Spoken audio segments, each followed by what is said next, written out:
Greetings, Kindred. I am voivodemekhet, and welcome back to our world of darkness. And tonight is going to be the first of a new series where I recap the events of Fort Myers by Night, City of Palms, which is the LARP that I started last night, which at time of this recording, what I'm talking about is July 6th, 2024. We had a really good time. We had about 19 players show up. And from what I was able to tell, everybody had a great time. But I want to go over the things that happened, not just story-wise, but also the logistics and all of the bookkeeping and things like that. This is going to act more of a diary for myself, but also I think this could be of some, not only entertainment, but also maybe education for those of you who want to start your own LARP. Because I have met a lot of people who think that LARP has to be massively complicated, where in reality, LARPs can be. You definitely can put a mass amount of prep and everything into it, and there definitely should be some.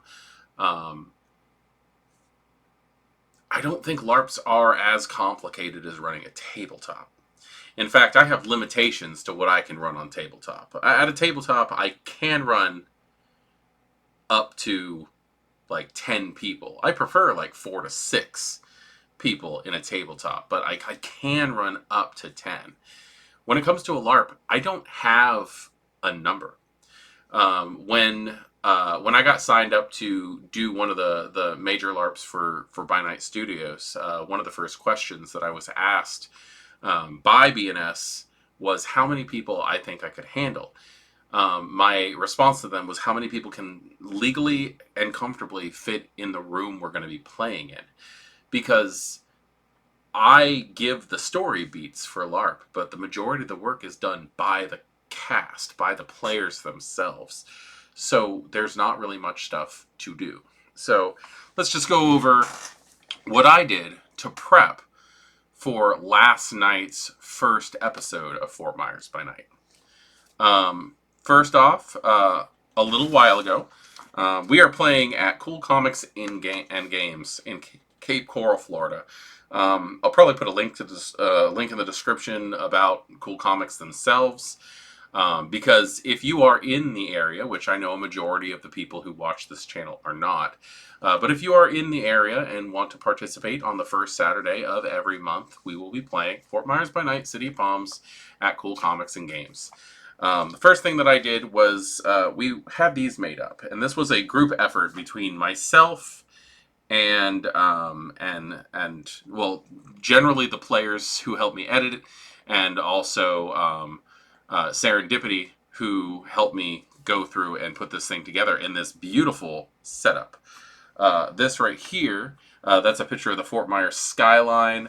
I modeled this after the deluxe edition of Laws of the Night. And inside, this is actually 2 pieces right here. I'll take that out. This right here goes over all of the history and stuff that I have for my city. There's some information. This is all out-of-character information, how to get a hold of us, where we're going to be playing. You see the address to Cool Comics and Games right there. I'll actually hold that up for you guys. And also my email address and all that junk. But that's on this. And then here is a condensed and, I think, more comprehensive version of our character creation process and how the XP can be spent, I should say, on the back. So this right here, let me just go over what I have marked down as our of our history for the city, since we're talking about the pamphlet right here. Fort Myers by night. Fort Myers, Florida, and its surrounding territories were settled in 1841 as a Seminole War outpost, then called Fort Harvey. There's actually some real history mixed in with the fiction that we incorporated in. In the late 1860s, the area evolved into a cattle and farming community, becoming an actual settlement. As the human population grew, Kindred took notice. It can be assumed that the first kindred in the area were gangrel, following the cattle crackers on what would eventually be the Summerlin Cattle Trail. Though even as the human population grew, few kindred settled in the area long term, flanked by Sabbat strongholds in Miami and Mexico. Beneath the notice of the Camarilla's ivory tower, and thus of little use to the anarch movement as a weapon against them, Fort Myers has remained blissfully void of kindred attention and untouched by the major kindred sect conflicts. Until now. Something in the current nights has brought the eternal struggle to the city of Palms. The rapid development of the area, coupled with the Sabbats pulling out from their nearby strongholds, has brought fresh kindred interest, and, with it, a chance of political dominance. Fort Myers by night offers the opportunity to play kindred of various status within vampiric society. Suggested political leanings to consider a character creation are as followed. The Camarilla. New domain, new opportunities. You are either a local that has always admired the order and safety that comes with being part of the Ivory Tower, or you have traveled to this savage place in hopes of climbing the ladder of status. Either way, you find yourself with an uncertain future. If this venture is successful, you could find yourself in the salons of the Ivory Tower, maybe as a member of the Primogen Council, maybe as a prince. Local kindred. A long-time resident of Lee County, Florida, you have been left to your own devices without the involvement of major sects, of the civilized vampires. No blood taxes, no servitude, no kissing anyone's ring, true freedom. Anarchs. Fuck the cam. These old capes are trying to expand their territory into areas that were doing just fine without them for almost 150 years. The licks that have been there all this time need to learn how to kick the camis to the curb, and we'll teach them. And then Sabbat refugees. The Sabbat is in shambles. Now, survival is essential above all else. Most of your siblings in Cain ran off to the Gehenna Wars. The few that returned rant about eldritch horrors, and Cainites so old that they turn you to ash with a look. It seems that the grandsires have risen. Yet, despite all their preparations, the sword of Cain was not ready. The traitorous La Sombra are joining the Camarilla. The Zamitzi have seemed to have lost interest. Panders and Thinbloods direct whole packs for their own ends. Whether you still hold the teachings of the Gnostics in your cold, still heart, or you're just done with the whole jihad, you know the true dangers of the night. And then finally, the road so far. The world of darkness has become a shadow of its former self in the past 2 decades. The rise of what Kindred call the Second Inquisition, or SI, has led to the crippling of Clan Tremere, the discontinuing of Shreknet, the exodus of clans Gangrel and Bruja from the Camarilla, and mass abandoning of Sabbat territories, and many more political shifting events. Where once the practice of grandiose Elysium gatherings were common within the Ivory Tower, the presence of highly motivated hunters, and anarch raids have prompted many princes to abandon such practices. In defiance of repeated SI attacks, the last Great Elysium event was scheduled to take place in Tampa, Florida back in 2006. Many kindred traveling to attend this perceived act of bravery burned in the light of the sun the day before the event. In November 2023, the Nosferatu Prince of San Antonio, Texas, Vera Velasquez, threw caution to the wind and opened her city to kindred visitors. Vampires came to Texas from around the world. High-ranking dignitaries of the kindred echelons were in attendance, including Justicar Lucinda herself, with an entourage of archons. The kindred overcame a small interaction with hunters, declaring the event a success. More events were set into motion to take place, most notably the next in Chicago under the decree of Prince Kevin Jackson. So, as you can see, what I'm actually doing here is utilizing the background setting for the Darkness Emergent storyline that's happening with By Night Studios, events that they're holding. San Antonio, Texas, Chicago, soon to be in Las Vegas, Nevada. I've talked to people from By Night Studios, and they said that's absolutely fine to use it as a backdrop, but we are not officially, in a professional manner, connected to them.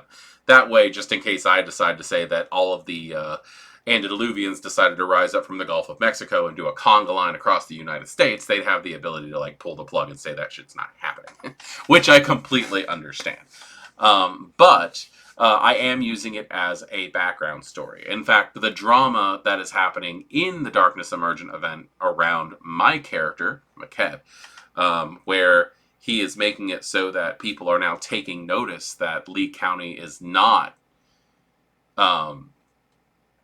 under Camarilla jurisdiction, is the main plot line that I have going on the story. On opening night, the characters were coming in response to a letter they had received in a mailing system that the Kindred of Fort Myers have. The way that I did it is we have a building called the Sidney Byrne and Davis Art Center here in Fort Myers. It's gorgeous. It's one of the oldest buildings in the city, and it has been used as a courthouse, as a post office. It's currently an art center, and the very front of it, at the front doors, is covered in all of these amazing old-fashioned antique mailboxes where people used to go and collect mail. In our city, the way that I said is my main NPC that I've got going right now, who's W.P. Franklin, who was the mayor of Fort Myers. I think I might have said Portland. Oh my God, I'm so used to playing in Portland games that I'm messing up the city's names. Anyway, all of the kindred who belong in the city have a key that opens up one of those decommissioned mailboxes.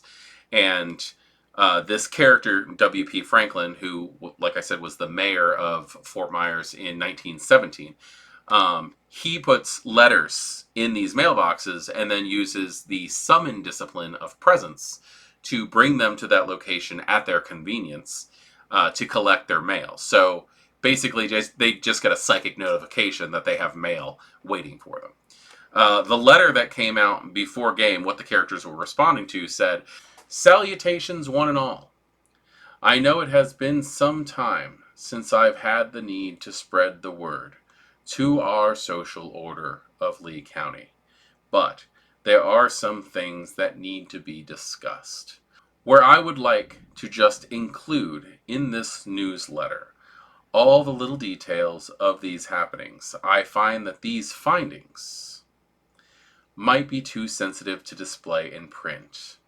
There have been gatherings in far-off cities of the greater community throughout the United States, which may impact the way of life we have niched out for ourselves here in our quiet little town. Since the debacle in Tampa, we have not seen gatherings of this size. Personally, I had figured that the tower had decided to end such events, at least for the time being, as old threats have reemerged in the ways that they have. To my knowledge, at least one member of our fair city has attended events hosted by the tower in both San Antonio and in Chicago, Illinois. Further details about such interactions I feel should be discussed in person. Therefore, I propose a town meeting. I would be grateful if the community would please attend a gathering at the veranda in downtown Fort Myers on the night of July 6th. There we will discuss the details of the changes in our society that may occur due to the apparent changes within the tower and other situations. WPF. So, everybody was given access to that letter before the game actually happened. We had a lot of people who showed up in some very amazing costuming. We had some people who came in who had never LARPed before, who didn't really know much about Vampire the Masquerade at all. And we actually had some people who came in just as spectators to see how things would go, and now have the thoughts of joining next time, which is very, very nice. We had one, what I will like to call just weird character, which we did have a person who decided that they were going to play human and wanted to see how long they could last. I was a little nervous about letting them do that, but I told them straight out, if their character dies, it dies, and good luck, basically. I don't really have a need in V5 to limit any clans or to limit any character ideas as long as they fit within the format of Laws of the Night. And not giving them disciplines is going to equate basically a human. There are easy to follow rules for humans, ghouls, and vampires in the system. Basically, the setting was a nice fancy restaurant that we have in Fort Myers where the characters came in, had some time. I gave them probably about a half an hour to just wander around this veranda. We were, like I said, playing at Cool Comics and Games in Cape Coral. But they were wandering around in character discussing what these changes might be. I left that note vague so that the people would be able to try to speculate, come up with something, find out who the guilty party might be involved in this whole conspiracy at this point. And they had a really good time. I allowed the human, his story was basically he followed W.P. Franklin knowing he was Kindred. This human knows what's going on. Followed him in. He's playing a priest. Followed him into the area and then lost sight of him amongst the other Kindred.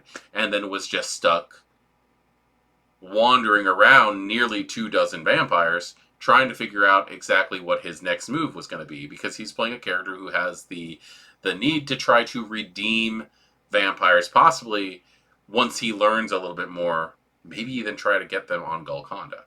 So that could be very, very interesting. But yeah, I gave the players about a half an hour to wander around and talk to each other before I introduced W.P. Franklin, which was the only NPC that I had to play that night. And that's, I think, one of the key suggestions that I have for running an NPC is don't overstretch yourself with having to play multiple NPCs in an area. If you can have it confined to one single room and take people to the side if you have to, run feeding scenes, do outside stuff, but like the main game, just confine it to one room or one building, something that they have the ability to wander around in, be the characters they've decided to play and interact with. I think that there were maybe 2 challenges that I am aware of that were run last night, and they were both basically dominate challenges on the human to make sure that he wasn't going to be too much of a threat or wasn't going to spread the word that Kindred were around. After the half an hour of them just hyping up their own anxieties on the situation, I brought in WP and I explained to them the situation that was happening. That he had received word that the Camarilla had received, that have new knowledge that the area was was not being run by anything specifically, and that they were going to be sending some type of envoy or an emissary to Fort Myers to see if the Camarilla would be of use in that area. And then everybody's reactions. WP is not an authority figure. He's not a prince. He's not a baron. He's not a bishop. He is just an older man who has grandfather-like qualities, who wants to make sure everybody is okay and informed in situations. So, of course, when everybody started looking into him and saying, well, is there going to be some kind of repercussions or punishments? All he could really say was, I'm not in charge. It is up to you as a community to try to figure that stuff out. And they spent the majority of the rest of the night on those situations, also dealing with their own internal back and forths.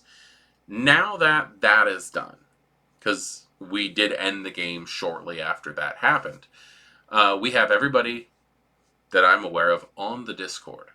I'm going to be talking to people on there, working with them on their backgrounds and their flaws and their merits and things like that, and trying to make it so the game ends up being a self-feeding promotion.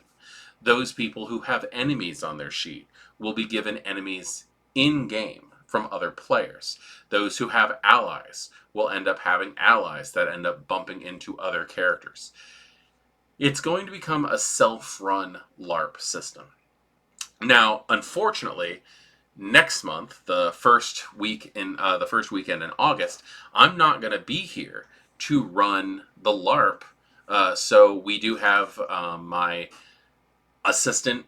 I really have a hard time calling her that. She's more of a partner, Serendipity, or Lore, as she goes by sometimes.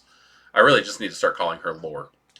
Lore will be the one running everything while I'm out of town at Gen Con, because I have to run the LARP over there.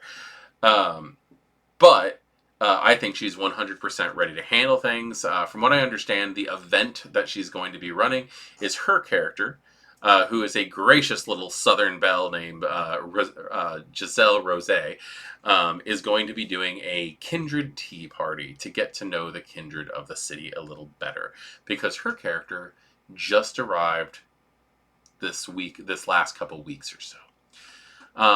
That's pretty much everything that happened that I have to say anything about. I really cannot wait to see how things go and how things end up growing. We have a very interesting dynamic and population of Fort Myers Kindred. There's a lot of Malkavians, a lot of Zamitzi, a lot of Toreador, and a lot of Tremere. Everything else is just kind of trickling in slowly. I really don't want to give up too much information on who's what, because the players who might watch this are still getting to know each other, and not everybody knows who they are. I am very happy also. I do want to talk about this. My son, Sam, this is his first LARP ever. He is a little younger than I would typically agree with going to a LARPing environment. He's 17, but he will be 18 in a couple of months. And he is playing a character by the name of JJ. It's a very much longer name, but we've shortened it to JJ. And he's playing a Tremere for the very first time, who's a stage magician. Which really does make a lot of sense when you stop and think about it. Like, with the things that they can do, he can utilize his kindred talents and make it seem more of a stage performance, so he's less of a masquerade breach with his flamboyance. But I very much enjoyed watching him walking around with this like massive, like 2-foot tall top hat and a cape and a cane, and like dressed up like he's gonna have doves fly out of his sleeves and stuff. It was a lot of fun.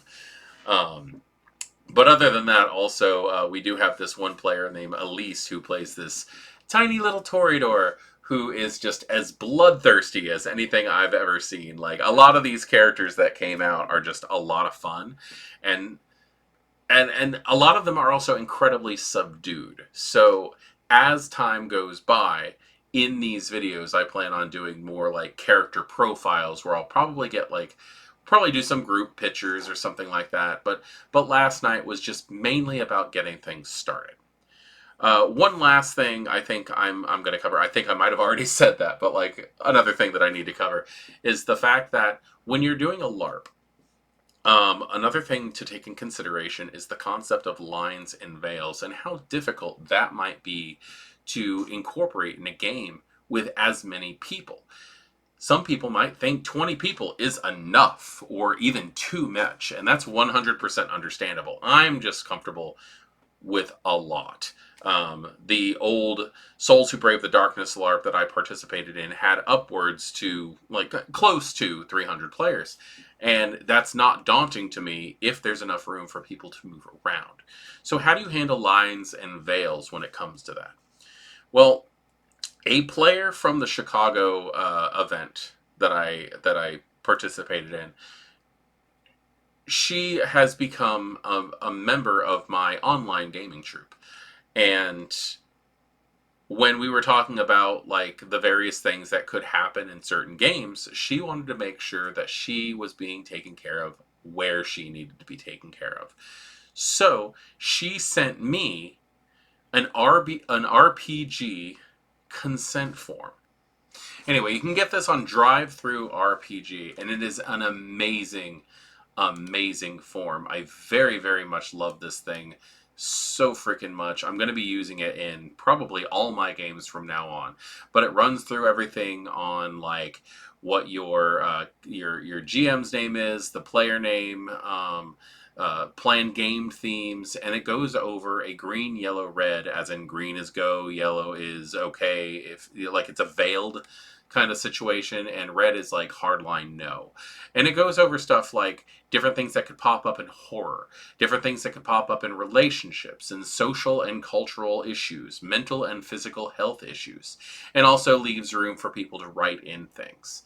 Now, the reason I love this so much is because what we decided to do in this game is put one sheet out, and without anybody having to sign it or anything, they just went through and put little X marks and wrote in stuff, and we were able to basically find out an overall lines and veils compendium for our entire LARP. This is probably one of the most useful things that I possibly could have. We did give little speeches on, like if you are not going to be here to if you're not going to be here to respect other people's consent options and things like that, there's the door. Like, I'm not shy about kicking people out. I'd rather have a small game full of people that respect each other than a large game full of people who are trying to get by on things and like don't care whether or not they make people comfortable. The idea of show don't tell, where like, oh yeah, no, my character would touch your shoulder. No, I'm just going to touch your shoulder. Without consent, that's not something that we want in our games. So we got this stuff all worked out. And again, I want to thank the player Sin, who's in my online stuff, who I met in Chicago, for showing me this RPG consent form, because this thing has changed the way that I handled that aspect of my game so much. And I am so very happy to have it. And I could actually see some people just go, whew, like a weight of stress was taken off their shoulders, especially the people who had never LARPed before, knowing that this was a thing. Other than that, I think that's everything that we have to talk about when it comes to how game went last night. I can't wait to do the next one of these, because I'll have more information and more focusing on role play than we did on logistics and all that stuff. The next video, probably going to have to get Laura to come in and do the recap, because I am unfortunately not going to be here. But I cannot wait to get back to this LARP. I had so much fun. I loved meeting the people that I got to meet for the first time. And then afterwards, we all went to Denny's, because it's a 24-hour restaurant, and we had fun and ate and talked about the way game went. On that, I am voivodemekhet. This is our World of Darkness, and that was a glimpse at my World of Darkness, which is the Fort Myers by Night City of Palms LARP, Vampire the Masquerade. And I cannot wait to talk to y'all next time about it. Good evening.